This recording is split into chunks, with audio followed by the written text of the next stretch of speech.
지금까지 갈라디아서를 그동안 살펴보았는데 오늘부터 요한 1서를 생각해 보려고 합니다. 먼저 오늘은 이 시간은 새벽기도 시간에 한 것은 아니지만 여러분들의 요한 1서를 읽어 나가는데 도움을 주기 위해서 요한 1서 개관을 하도록 하겠습니다. 이것은 듣고 싶으신 분들은 들으셔도 되고 좀 시간이 없으시고 듣기 힘들다 하시면 안 들으셔도 됩니다. 또 내용이 좀 길고 좀 신학적으로 어려운 부분이 있지만 그래도 한번 들어두면 유익할 줄로 압니다. 자, 시작하도록 하겠습니다. 요한일서의 전체적인 주제라 그럴까요? 제목을 한번 잡아본다면 율법은 혹은 말씀은 지키고 사랑은 실천하라 하는 겁니다. 먼저 요한일서의 중요성입니다. 요한일서는 그 문법이나 문체의 간결성 때문에 헬라어 신약 성경을 처음 읽는 초보자들에게 자주 애용되어 왔습니다. 사도 요한이 아주 요한일서 또 사도 요한은 요한복음도 기록했지요. 아주 어렵지 않은 문체로 간결하게 초보자들도 쉽게 읽을 수 있도록 그렇게 성경을 기록했다는 겁니다. 그러나 단어나 문법이 간단하다는 것이 그 진리가 아주 가볍다는 것은 아닙니다. 그 아주 신학적으로나 영적으로 아주 깊이가 있어요. 그래서 그 진리의 심오성을 배제하지 않는다는 겁니다. 오히려 문체가 간결하기 때문에 독자들은 요한일서 본문 자체가 가지고 있는 심오한 핵심 진리에 더 직접 맞닥뜨릴 수가 있습니다. 요한일서를 통해 우리는 1세기 기독교 공동체가 간직했던 소중한 유산을 또 만날 수가 있습니다. 진리에 대해서, 삼위 하나님에 대해서, 기독교의 핵심 윤리에 대해서 또 본서는 간결하지만 심도 깊은 내용으로 독자들을 교훈하고 있습니다. 또한 우리는 요한일서를 통해서 1세기 공동체가 직면했던 다양한 문제들을 만날 수 있습니다. 신앙과 삶의 이원론에 대해서, 교회를 위협하는 이단들에 대해서 본서는 독자들이 어떠한 태도를 취해야 하는지 구체적으로 밝히고 있습니다. 요한일서는 신약 성경 중에서 거의 맨 나중에 기록된 책 중에 하나입니다.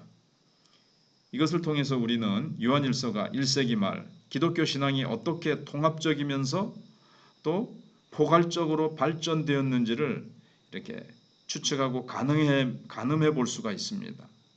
초기 기독교와는 달리 1세기 말에 기독교 신앙과 교리가 비교적 체계적으로 발전되었음을 알 수 있고요. 오늘날에 더 직접적으로 적용할 수 있겠습니다. 자, 그러면 이제 크게 두 번째로 요한일서의 저자와 기록 연대, 기록 장소 및 기록 목적을 생각해 보겠습니다. 요한일서는 본문에서 그 저자를 정확하게 밝히고 있지 않습니다. 그러나 1장 서두에서 저자는 예수의 증인 중에 하나로 나타납니다. 다수의 학자들은 요한복음과 그 단어와 주제 면에서 너무나도 유사성을 띠고 있기 때문에 사도 요한일 것으로 추정을 합니다. 예를 들어서 로고스라는 단어, 영생, 빛과 어두움, 진리, 서로 사랑 등 이런 것들을 볼 때 사도 요한으로 추정하고 있습니다. 특히 예수님을 독생자와 파라클레토스라고 지칭한 것은 신약에서 오직 요한복음과 요한 1서에만 등장합니다. 한편 요한 1서의 기록 연대는 정확히 알 수 없습니다. 다만 요한복음의 기록 연대에 비추어 비슷한 시기일 것이라고 추측할 수가 있습니다. 이레니우스는 다음과 같이 증언합니다. 예수의 품에 기대던 제자 요한은 아시아의 에베소에 머물 때 요한복음을 기록하였다. 그는 또한 요한이 트라이안 황제 때까지 살아남았다고 증언을 합니다. 그러므로 사도 요한이 에베소에서 대략 주후 80년에서 100년 사이에 요한일서를 썼다고 추측할 수 있겠다 하는 겁니다. 크게 세 번째로 요한일서의 구조는 어떨까요? 먼저 하나님 자녀들의 관계들에 대해서 1장 1절로 2장 29절까지 말씀하고 있습니다. 1장 1절로 10절까지는 하나님과의 관계, 2장 1절로 11절은 그리스도와의 관계, 그리고 형제와의 관계를 말씀하고 있습니다. 2장 12절로 29절에는 세상과의 관계, 적 그리스도와의 관계를 말씀하고 있습니다. 두 번째, 하나님 자녀들의 삶이 3장 1절로 5장 21절까지 기록되고 있습니다. 3장 1절로 12절은 죄를 범하지 않는 삶, 3장 13절로 24절까지는 형제 사랑의 삶, 4장 1절로 12절은 하나님께 속한 삶, 4장 13절로 21절은 하나님 안에 거하는 삶, 5장 1절로 12절은 예수 그리스도를 믿는 믿음의 삶이 어떤 것이냐, 그 다음에 5장 13절로 21절은 형제를 위해 기도하고 자신을 우상 숭배로부터 지키는 삶을 살아라, 이렇게 말씀해주고 있습니다. 크게 세 번째로 요한일서에 나오는 세 가지 교회의 위협들이 나타나고 있는데요. 요한일서는 다양한 이단적 사상의 위협 속에서 성도들을 보호하기 위해 기록되었습니다.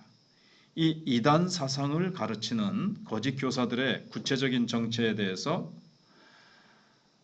다양한 학설이 있습니다. 분명한 것은 그들은 원래 한 공동체 멤버였다가 떠난 사람들이었습니다. 많은 적그리스도들이라고 2장 18절에 표현되고 있는데, 혹은 많은 거짓 선지자들이다, 4장 1절에 그렇게 나타나고 있는데, 이런 복수의 표현은 요한일서에 나오는 대적자들이 어느 한 단수의 절대적인 이단 세력이 아니라 다양한 이단 사상이 요한의 대적자들이었음을 보여주고 있습니다. 그러나 많은 학자들이 말하는 바, 이러한 대적자들은 다분히 매우 초기 단계의 그 영지주의의 영향을 받지 않았을까 추측합니다. 요한이 이렇게 방어하는, 그리고 교회들을 향해서 주의를 주는 이 말씀들을 보면 영지주의자들이 공격해 왔다는 것을 우리가 알 수가 있습니다. 영지주의는 어떻습니까? 영적인 것은 선한 것이고 물질적인 것은 악한 것으로 보았습니다. 그렇기 때문에 이들은 영지를 통해서 신께로 가는 길을 알고 구원에 이를 수 있다. 영적인 지식, 그걸 깨달음으로 말미암아 신께로 갈 수 있다는 거죠. 이러한 사상에 영향을 받은 사람들은 기독교 교리를 심각하게 왜곡시켜서 기독교와 윤리, 교회론에 아주 큰 오류를 가지고 있었습니다. 치명적인 해를 가한 거죠. 그러므로 구체적인 정체를 규명하는 것은 쉽지 않지만 대개 다음에 세 가지 위협이 요한의 공동체에 존재하였던 것 같습니다. 첫 번째가 잘못된 기독론입니다. 요한일서에 나오는 기독론적 고백은 요한이 상대한 대적자들의 기독론이 어떠했는가를 짐작할 수 있게 합니다. 예수는 그리스도이며 하나님의 아들이시라고 요한은 그렇게 고백하고 있습니다. 왜 그럴까요? 대적자들은 이렇게 고백하고 있지 않다는 거죠. 또한 요한은 예수께서 그리스도이시고 하나님의 아들이시라는 것을 부인하는 자들을 비판한다, 여기 그러고 있잖아요. 초대교회의 그 고백, 1세기 때의 고백이 예수는 그리스도시고 하나님의 아들이시다, 이걸 강하게 강조하고 있는데, 왜 그런가 하면 방금 말씀드린 대로 대적자들이 이걸 부인하니까 그런 거죠. 이로써 우리는 요한의 대적자들이 예수의 정체성, 그리스도와 하나님의 아들 되심을 받아들이지 않았다는 것을 알 수가 있습니다. 아마도 유대인들은 예수님의 신성을 받아들이기 힘든 겁니다. 삼위 하나님의 이 교리, 그거는 여호와 하나님만이 유일신으로 그들은 받아들이고 있기 때문에 예수님이 하나님의 아들 되심을 인정하기 어려웠습니다. 헬라인들은 예수님의 인성을 받아들이기가 힘들었습니다. 영지주의는 육은, 물질은 악하다고 뵀기 때문에 육신, 악한 이 육신을 입고 온다는 것은 그들에게는 이해되지 않고 받아들일 수 없었던 거죠. 그래서 한편 요한의 대적자들의 또 다른 모습은 그들이 예수의 성육신을 부인했다는 것입니다. 4장 1절로 3절 바로 이제 영재주의자들의 모습이죠. 아마도 육체를 하등한 것으로 여긴 그들은 예수님의 성육신을 받아들일 수 없었던 것 같습니다. 그래서 그리스도 예수께서 육신을 입은 것처럼 보였다. 가현설이죠. 가짜로 그렇게 보였다는 거죠. 영화의 스크린에 비친 모습처럼 실제 예수님이 육신이 되어 오신 것은 아니고 스크린에 비친 모습처럼 예수님이 그렇게 보였을 뿐이다. 가현설입니다. 영주주의자들의 가현설. 혹은 그리스도께서 잠시 육신을 입고 오셨지만, 그러니까는 영지주의자들 가운데서도 가현설을 주장한 자가 있는가 하면 이렇게 잠시 육신을 입으셨지만 십자가 지시기 바로 직전에 그리스도의 영이 예수님의 육신을 떠났다. 그러니까 세린투스라는 그 영주주의자가 그렇게 주장했고 그 팔을 세린투스주의라고 하거든요. 그것을 이제 믿었던 것 같습니다. 초대교회 1세기 때 이단들이 그랬고 거기에 교회가 많이 영향을 받았다는 겁니다. 그 다음에 이 대적자들은 잘못된 윤리론을 가지고 있었습니다. 요한의 대적자들은 신앙과 죄를 분리시켰습니다. 그들은 죄의 심각성을 무시하고 심지어 자신은 죄가 없다고 했습니다. 그게 이제 1장 6절로 8절에 나타나죠. 계명을 무시하고 계명과 상관없이 죄악된 삶을 살아도 영적 성숙이 가능하다고 믿었던 것 같아요. 추측이긴 하지만 거의 그렇습니다. 그러나 요한은 죄의 심각성을 되새겨줍니다. 3장 4절에서 계명을 지키는 삶의 중요성을 2장 3절로 6절에서 강조합니다. 그래서 아까 제목에서 율법을 지키고 그랬는데 계명을 지키고가 낫겠습니다. 계명은 지키고 사랑은 실천하라 입니다. 신앙과 삶은 분리될 수 없다는 것을 가르치고 있습니다. 그런데 이 이단들은 신앙과 삶을 분리해 버리죠. 아무리 죄지어도, 특히 영주주의자들은 아무리 죄지어도 그건 뭐 우리 신앙에 영향을 미치지 않는다고 보는 거예요. 그래서 대적자들은 신앙의 원리를 바르게 알지 못했고 철저하게 왜곡된 기독교 윤리관을 가지고 있었던 것 같습니다.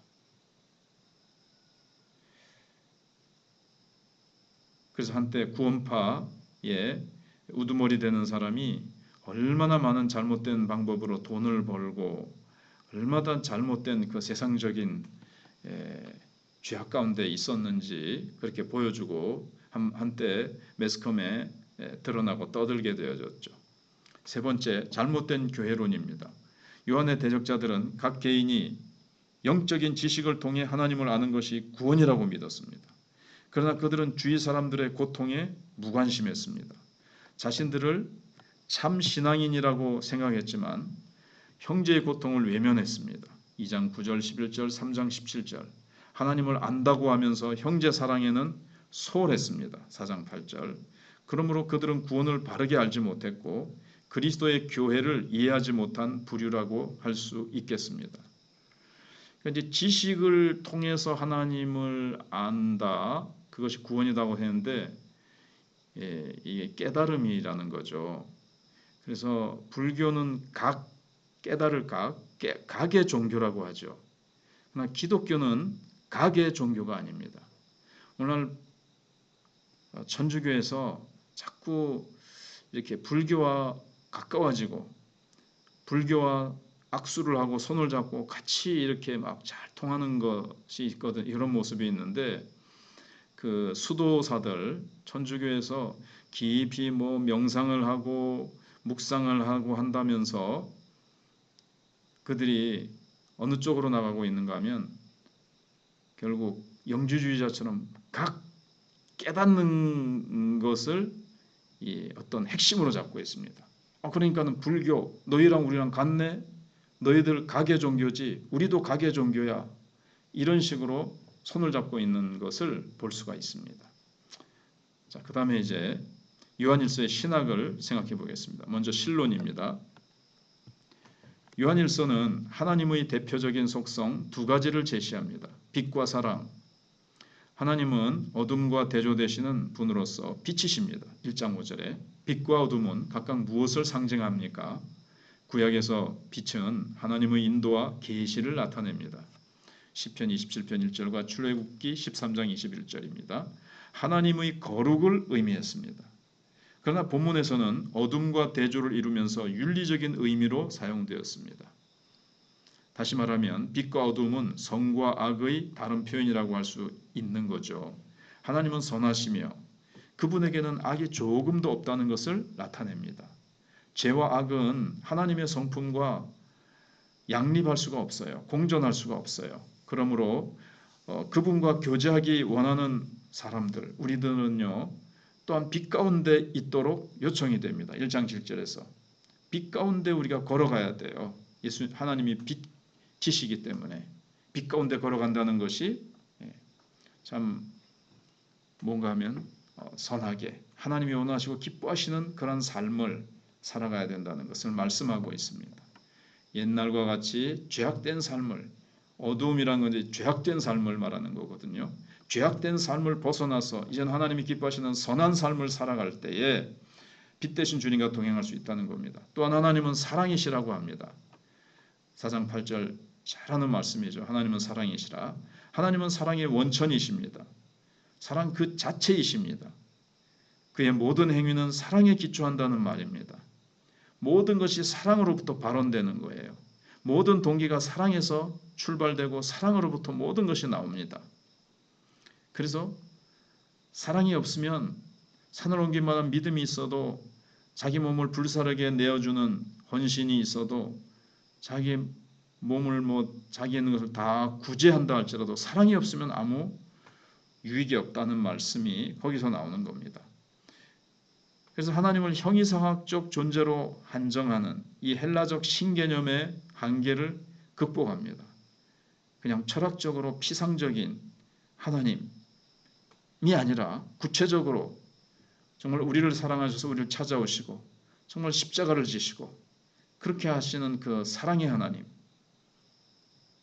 그런 것들이 헬라적인 신개념을 다 극복하고 정말 성경에 나오는 이 사랑의 하나님은 우리에게 참된 하나님을 계시하고 있습니다. 이미 하나님은 그 백성과 인격적인 관계를 맺으시고 사랑하시는 모습으로 나타납니다. 그러므로 사랑이라는 하나님의 속성은 그의 사랑하시는 행위를 가리킵니다. 그의 사랑의 행위의 절정은 세상을 위해 독생자를 보내시는 데 있습니다. 그러므로 그의 백성도 그분의 사랑을 닮아 서로 사랑하도록 요청됩니다. 두 번째, 기독론, 예수님에 대해서. 하나님의 아들 예수 그리스도에게는 생명과 빛이 있습니다. 아버지의 빛 되심을 따라 예수님도 또한 빛으로 나타나십니다. 2장 8절에서 어둠이 지나가고 빛이 비친다고 했습니다. 지나가다와 비치다, 파이노는 헬라어 현재형입니다. 이는 아마도 기독론적, 윤리론적 의미가 있는 것 같습니다. 즉 예수 그리스도로 말미암아 악의 세력이 물러가는 기독론적 승리를 뜻합니다. 예수님이 나타나심으로 말미암아 악의 세력이 물러가게 되었고 지금도 계속 물리치고 계시고 물러가고 있으며, 또한 동시에 요한 공동체가 예수님의 계명을 순종하여 도덕적인 승리를 하는 것을 암시하고 있습니다. 빛 대신 예수님과 동행하고 빛 대신 예수님과 연합하고 빛 대신 예수님을 따라서 선한 삶을, 죄악된 삶을 버리고 죄악을 이기는 삶을 살고 있음을 암시하고 있습니다. 그 승리는 시작되었으나 아직 완전히 성취되지는 않았습니다. 그래서 이미와 아직이죠. 이미 승리가 시작됐지만 그 승리가 아직 완성되지 않고 진행 중에 있어요. 예수님이 재림하시는 날 완성되는 거예요. 이걸 잘 알고 있어야 이제는 다 끝났다라고 하는 잘못된 가르침에 우리가 속아 넘어가지 않게 됩니다. 여기서 우리는 이미 그러나 아직의 종말론적 긴장을 발견할 수 있습니다. 이미 다 끝났다 그러면 긴장할 필요가 없죠.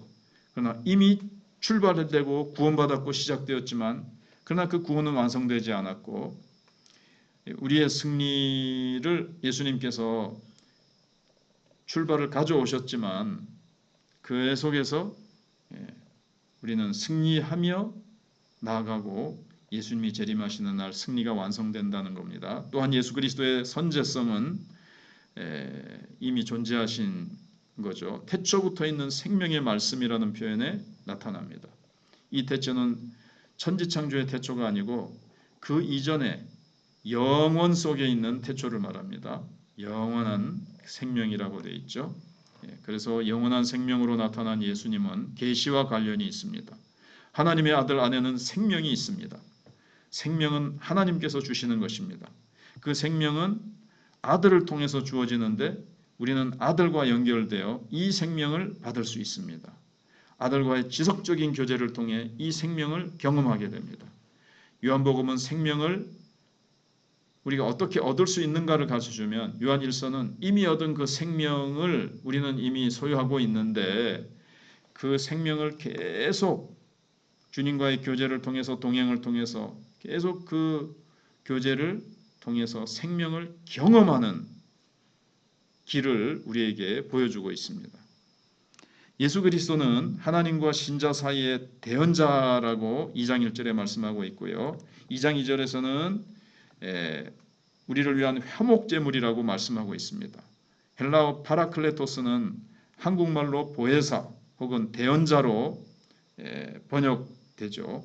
영어에서는 helper 또는 advocate로 번역됩니다.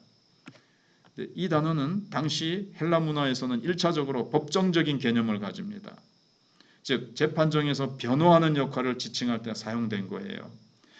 우리는 보통 법 지식도 잘 모르고 법정에 가서 판사에게 뭐 어떻게 설명을 잘 못합니다. 그때 변호사가 우리를 대신해서 우리를 돕는 자로서 잘 법적인 지식과 용어와 그 자기가 닦은 실력을 가지고 우리를 변호해 주듯이 성령님 그리고 예수 그리스도는 우리의 파라클레토스라는 거죠. 그래서 요한복음에서도 파라클레토스는 요한복음 15장 26절로 16장 15절에서 법정적인 문맥 속에서 우리를 돕는 역할을 하시는 성령님으로 그렇게 묘사하고 있습니다.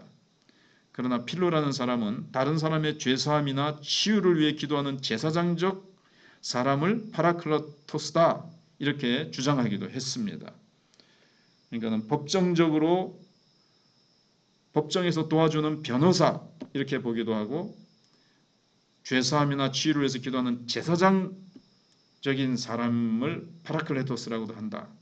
이렇게 하는 거죠. 그런데 우리는 두 가지 개념을 다 받아들이면 되겠다고 생각이 됩니다. 뒤에 나오는 화목제물의 개념이 있는데요.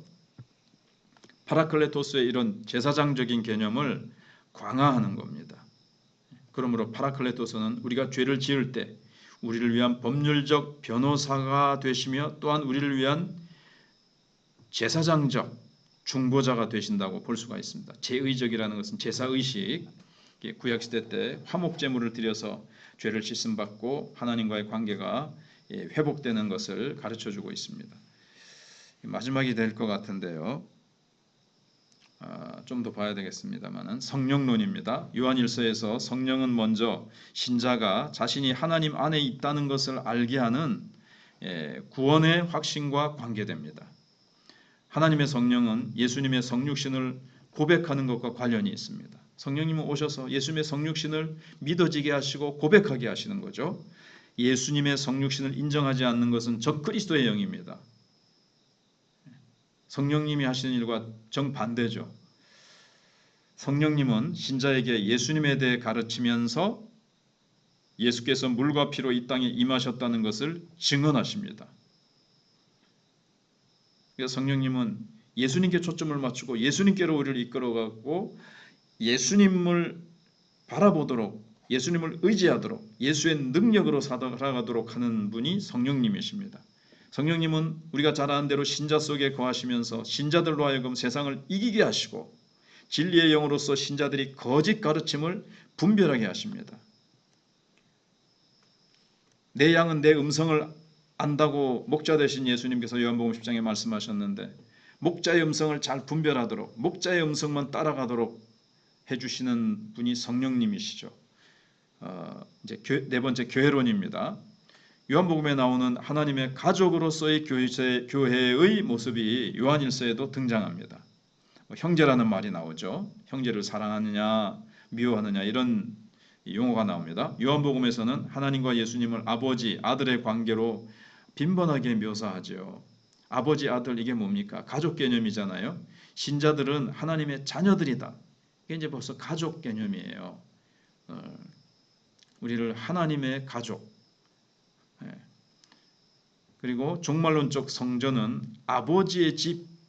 이것도 아버지라는 가족의 개념으로 묘사하고 있습니다. 14장 2절 요한복음이죠. 내 아버지 집에 거할 곳이 많도다. 그래서 예수님은 이 가족에서 독특한 아들의 위치를 차지했지만 동시에 신자들의 형제들로 나타납니다. 요한복음 20장 17절에 요한일서에서도 또한 하나님과 예수님이 아버지와 아들로 계속 자주 나타나고 신자들은 하나님의 자녀라 일컬어집니다. 요한일서 3장 1절 2절 그다음에 10절 5장 2절 마귀의 자녀들과 대조를 이룹니다. 이 수신자들은 저자에 의해서 자녀들 혹은 아이들로 호칭됩니다. 뿐만 아니라 수신자들은 또한 형제들이라고 불리며 서로에게 형제가 되기 때문에 서로를 사랑해야 합니다. 또한 공동체의 구성원들을 아비들 혹은 청년들이라고 호칭함으로써 교회가 영적 가족임을 암시하고 있습니다. 그러므로 요한일서에서 교회는 하나님의 가족으로 신자 간의 사랑은 영적 가족 안에서의 형제 사랑으로 해석됩니다. 종말론입니다. 마지막 때라는 표현이 나오죠. 종말의 임박성을 표현하고 있습니다. 2장 18절입니다. 이는 예수 그리스도로 말미암아 이미 종말이 시작되었고 그 최후 성취를 앞두고 있다고 보아야 할 것입니다. 예수 그리스도가 나타나신 그때부터 종말이 시작된 거죠. 그래서 지금도 우리가 종말의 시대를 살고 있습니다. 지금은 종말 중에서도 종말이죠. 그래서 이는 그리스도의 출현으로 더욱 분명해집니다. 앞서 언급했듯이 2장 8절 또한 실현된 종말론을 이야기합니다. 또한 요한일서는 미래적인 종말론을 분명히 밝히고 있습니다. 2장 28절과 3장 2절에 그가 나타나실 때에 그래서 주님의 재림을 보여주고 있습니다. 예수님의 나타나심을 기다리고 있는 표현이 2장 28절에 있고요. 그때 하나님의 자녀들은 예수님과 같이 온전히 변화될 것입니다. 주와 같은 모습으로 우리가 주님과 대면하게 될 것이다 라는 말씀이 3장 2절에 있죠. 그러나 예수님께서 다시 나타나실 그때는 또한 심판의 날이기도 합니다. 불신자들에게는 심판의 날이에요. 그러나 사랑 안에 거하는 자는 그 심판에 대한 두려움이 없습니다. 가족인데요. 자녀인데요.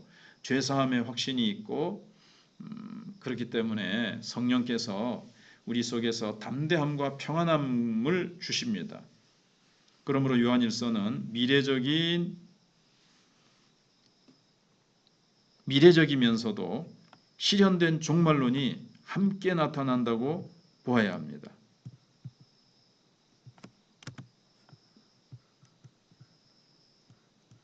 미래적이면서도 이 종말론적인 그 부분이 이제 실현되고 있는 모습도 보여주고 있다는 거죠. 미래에만 우리가 종말론을 볼 수가 있고 현재는 종말론적인 어떤 현상이나 그런 모습이 전혀 없느냐? 그게 아니고 예수님 오시면서부터 종말이 시작된다 그랬죠. 그래서 종말론적인 성취가 지금도 계속 이렇게 되어가고 있고 그러면서도 완성되지 않았기 때문에 또 우리는 미래적으로 완성될 하나님의 나라와 그 영광을 지금 미래적인 소망으로 바라보고 있다는 겁니다. 그래서 아까 말씀드린 이미 그러나 아직이 늘 우리가 생각해야 되는 겁니다. 이제 정말 끝으로 요한일서의 현대적인 적용입니다. 1세기 요한 공동체가 겪었던 위협은 오늘날 한국교회 안에서도 여전히 존재합니다. 잘못된 이단 교리와 사상, 신천지, 구원파 등이 교인들을 유혹하고 있습니다. 이들은 자신들의 교주를 메시아로 섬기거나 신앙과 죄의 분리를 주장하며 죄악의 그의 삶이 신앙과 상관이 없다고 합니다. 또한 한국교회는 지금 격심한 갈등과 분쟁을 겪고 있습니다. 요한일서가 말하는 형제사랑의 모습을 찾아보기 어렵고 자신의 이익을 위해 교회를 쉽게 분열시키는 모습을 봅니다. 이러한 때에 요한이 전하는 바른 기독교, 바른 신앙과 삶, 바른 교회의 모습은 오늘날 한국교회도 절실한 가르침이 아닐 수가 없습니다. 오늘날에도 성경의 모든 말씀이 필요하지만 요한일서가 더욱더 필요한 그런 내용을 우리가 살펴봤습니다.